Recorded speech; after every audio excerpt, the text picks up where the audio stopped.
Who I am Bob and I like dirt.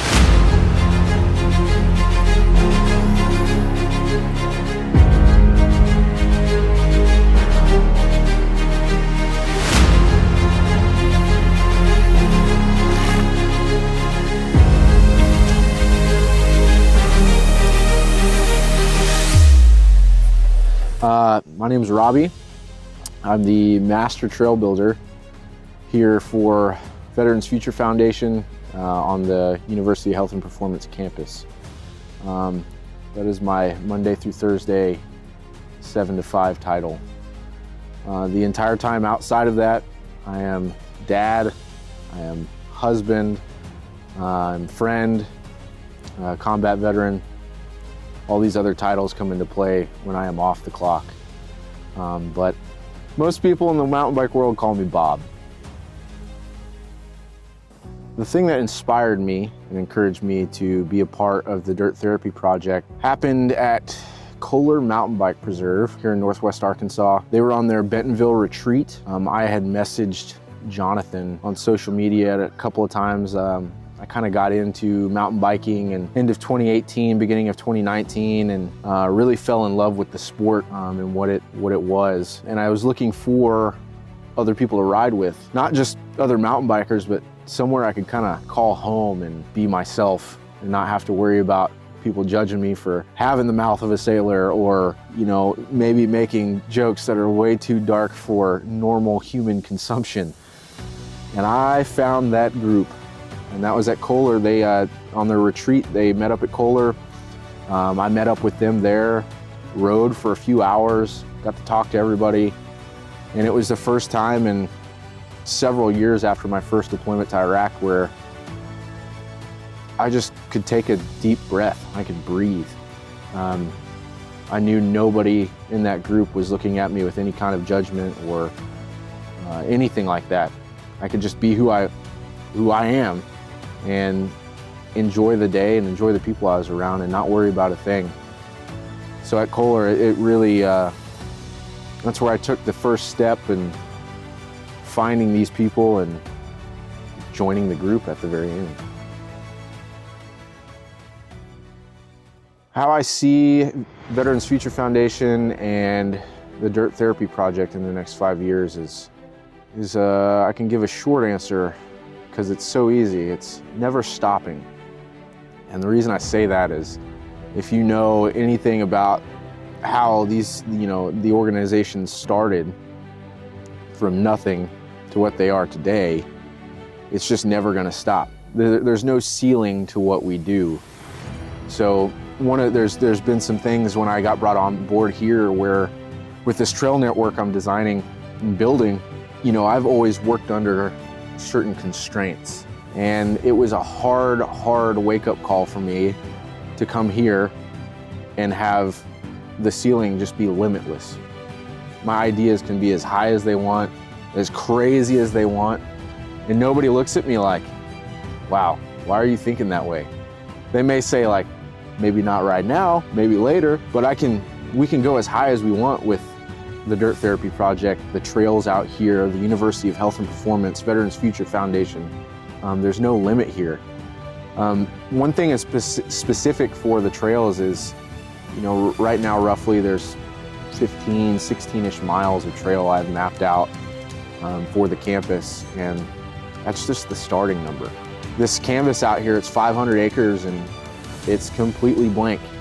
Yes, there is some construction going on throughout every side, every way of campus, but there's so much room throughout the whole area to just place a trail, to put a downhill trail, to make features, to put bridges, to put things that connect people to the outdoors and really get them away from the distractions, whether that's their phone, their electronics, the media, their own thoughts.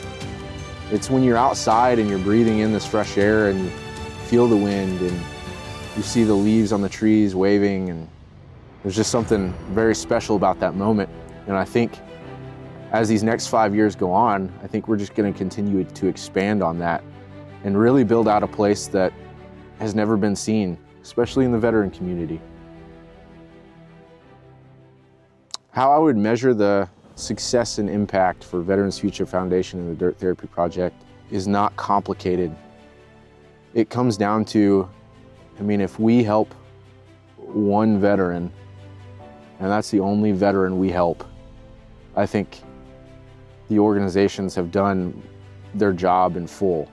I don't want to get too caught up in we need to have big numbers and stuff, because those numbers will come, but it's each veteran that we take time out and we help and we're relatable to, and we take a personable approach. That's just going to lead to more successes. That's going to lead to them, you know, saying, hey, these guys did this for me and they didn't treat me like a number. They treated me like a human being, a brother, a sister. They truly cared. And so yes, I do want to see us, you know, provide bikes to veterans. I want us to see us, you know, provide all these extremely awesome retreats for veterans to go ride bikes in places they've never ridden. But at the end of the day, if we can just touch one veteran's life and change that and change their course and make it to where they don't become another statistic like a lot of us probably thought we would be, that's true success for these organizations. So the role I play as a trail builder here is exactly that. I build the trails.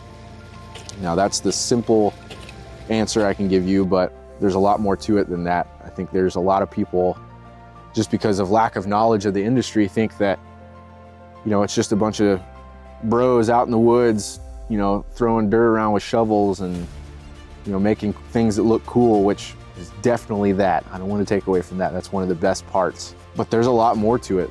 There's a lot of math involved. There's a lot of understanding drainage and weather and different soil types. And at the end of the day, controlling the rider on trails. And when I say that is, when I build a trail, I am in full control of that rider's experience from top to bottom. So that means making sure radiuses on corners are correct. It means making sure rollers are evenly spaced apart to create a smooth experience.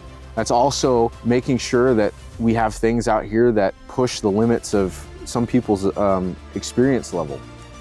There's a black trail I'm working on right now that is something you will not find in Bentonville, Arkansas. You won't find it at Kohler, you won't find it at Slaughter Pen, you won't find it on the back 40. And that's not a knock on any of those places, they're all incredible. This trail is really important to me because I've taken into consideration every single aspect of that trail, whether that's the certain amount of rock that's in the dirt that we're putting on these corners and stuff like that, or straight down to how steep are we gonna make this? How much are we gonna test the fear and the bravery of riders? Of course, with it being in a safe fashion. But that's just to say, with all of these trails, I pour my heart and soul into with making sure everything is done right and is done in a safe manner. One of the big things I always preach to with a lot of the trail builders in my last job and people who come to me for advice is, when you build it, you have to ride it. And a lot of people think that's all we do is just ride and ride and ride, which we do ride a lot, probably not as much as you think. But riding it after you build something is the most important piece, because that's the true experience. Me as a professional builder, I'm gonna be able to tell if, you know, I hit a lip and I feel this tiny little weird bump midway through the lip. Nobody else may feel it, but I'm riding it because I want it to be perfect. I don't want that to become a problem later on, or something that one person makes a comment about. I want this place to be perfect and give you a complete and total experience that is unlike any other. And on that note, I've been building trail for 6, 7 years, something like that. I started out with another nonprofit called the Trailblazers. We are Trailblazers out of Bentonville, which is an incredible organization, and the build crew is the best group I have ever worked with outside of my VFF counterparts here. I built with them for a very long time. I ended up getting a message from Mr. Matt Hesse inquiring about some design stuff for this campus here. They had an initial design done by another company several years ago, and he just wanted my 2 cents on it. I gave him my 2 cents, kind of told him what I thought, and 2.5 years later, after numerous conversations and text messages and all kinds of talking, I am here. I wasn't planning on coming here. Like I said, the Trailblazers are incredible. But the moment I stepped foot on campus and Matt gave me a tour and I got to see the students, I got to see the entirety of this land here and what they're doing purpose-wise, I knew I had to be a part of this. There was no question. And so now we're here, and I'm the master trail builder, building all these incredible trails and hoping to change some people's lives just with the pure experience of taking two wheels down some dirt paths. So the process of building trails is quite extensive. Like I said earlier, I think the general public think that, you know, we just kind of walk around the land and look for a spot that goes downhill and we're just like, yes, put a trail there. Sometimes that is the case. But for instance, when I came out here to this 500-acre campus with nothing built, it was a blank canvas. I spent 2 weeks just hiking around the woods. I have walked every foot of this campus. There's not a place I have not been. And that's how I like to start it, is I just want to see what's out there. I want to see if there's any natural features, there's any natural gifts, if you will, from Mother Nature that, you know, we can use within the trail system, and I need to navigate trails to certain spots. So that was the first step of this whole process, was just walking everywhere, taking pictures, taking note of certain areas. What would create a great experience, an experience where, yes, there's people on campus and there's buildings, but where can we take people where they feel like they're literally out in the middle of the wilderness and not near anything? So that's where I started. The next step was mapping out trails on a map. There's several different programs we use, topographical maps. You kind of look at where things are steeper, where the things have less grade, and you kind of have a general idea from walking out in the woods kind of where you want the trails to go, but you need to put them on a map. And I was lucky enough to have a couple of individuals from my past job that were willing to come out here and just look at things with me. I have no doubt I could, you know, make a whole map plan and decide where it goes and it would work out great. But being able to invite 2 other professionals in the industry that just have a different viewpoint. I have a different viewpoint from him. He has a different viewpoint from me. I'm gonna see one thing one way, he's gonna see it different. Really added to the experience and the process. So we finally got that all mapped out, and the next step is walking everything again. So we take flags, marking tape. I use my Gaia maps on my phone, and I walk to, for instance, behind us is a hub for all the downhill trails where we kind of decided that was the proper placement for it. I start there, and I start walking and following my GPS. Obviously on a map, sometimes the terrain will not match up and you'll have to make adjustments. So that's why it's very important that we actually come out here and walk the terrain where I think on a map it's gonna go. Because there was plenty of adjustments for all those trails, especially here on the downhill hub, that we had to move due to grades being too steep, or maybe there's drainage that wasn't mapped out and there's a huge funnel for all the water from the highway, or, you know, plenty of different things that could affect where trails could go. And then after you flag it, it's the fun part, I think, and that's the actual build. Typically for downhill trails, it's a 2-machine process. Out here, it's just 1 for me, so it's double the work, which is awesome because I get to control every aspect of it. But we go through and we do what's called grubbing, and that's literally taking all the organic material off the top of the tread, moving it off to the side because you'll use it later, and then after that coming through and actually stacking dirt and shaping and doing a finished product. And that's the best part of this job, is like being able to make shapes and really be able to tap into your creative design and make things the way you want to make them. Because in the trail building world, I'm gonna make a jump one way, somebody else is gonna make it different, and that's the artistic side of it. And then after that, we send hand crew through. Luckily now we have 3 hand crew out here. They go through, they rake as many rocks as they can out. This is Arkansas, very close to Oklahoma, so we're not gonna get all the rocks out. I just call it hard dirt. That's what it is. It's just gonna stay. And then we run packers over it. And then at the end of that, when everything is said and done, we have to test it. We have to make sure it works. Every jump is ridden numerous times.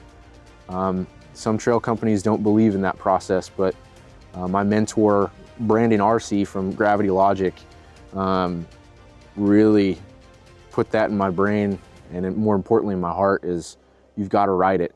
Because if it feels weird to you, it's going to feel weird to everybody else. And after that, we get as many people riding it as possible. Because yes, we pack the trail with, outside of the flow trail stuff, single track, it's pretty straightforward. Same process with flagging, you know, making the path. Sometimes you have to clear corridor with chainsaws. But my philosophy with single track is, how do I make it the least approachable on the environment as I can? I'm not going to be taking a whole lot of trees. I don't want to clear out every single bit of debris, because specifically on single track, you're looking for that outdoor experience, that experience I talked about earlier where you're out in the woods and you just want to be with nature, if you will.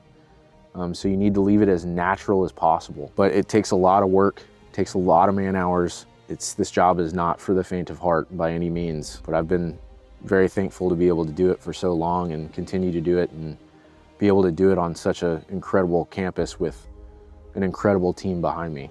I think keeping the experience and making sure it's safe for the rider goes hand in hand, and it's going to go right back to speaking about riding the trail yourself. I've seen it time and time again in my previous job in different places where I'll go ride a trail for the first time ever, and I'll just go I'm not going super fast, just going at trail speed. And I'll hit a feature like a jump or something, and I'll go 10 feet past the lander and go to flat. And I just kind of sit there and I'm like, what the heck, man? And it all comes back to people not riding their trail. You're gonna know if it's not safe, if it's not sustainable. You're gonna know that right away if you actually do the due diligence and just ride your work. The other part of the safety piece is, I think, having the right mentors and the right crew and teaching you the right techniques on, you know, actually going out and shooting grade for trails. You know, you don't want to have a blue trail at 20% grade. People will get really, really hurt. Now, if you have like a black trail, 20% grade, like, I'm gonna put on my cowboy hat and we're gonna go have some fun.